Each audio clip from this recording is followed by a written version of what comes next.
السلام علیکم ورحمۃ اللہ وبرکاتہ۔ آج ہم آپ کو صبح و شام کے اذکار کے بارے میں بتائیں گے۔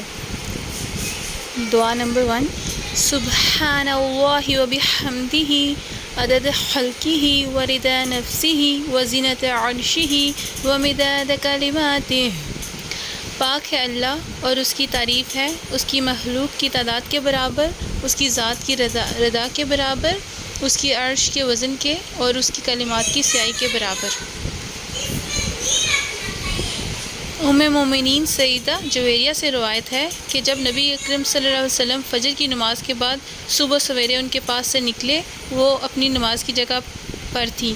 چاشت کے وقت جب آپ صلی اللہ علیہ وسلم لوٹے تو دیکھا کہ وہ وہیں بیٹھی ہیں۔ آپ صلی اللہ علیہ وسلم نے فرمایا، تم اسی حال میں رہی جب سے میں نے تم کو چھوڑا؟ جویریہ رضی اللہ تعالیٰ عنہ نے کہا، جی ہاں۔ آپ صلی اللہ علیہ وسلم نے فرمایا، میں نے تمہارے بعد 4 کلمات 3 بار کہے ہیں، اگر وہ ان کلمات کے ساتھ تولے جائیں تو آج تک تم نے اب تک جو کہے ہیں وہی باری ہوں گے۔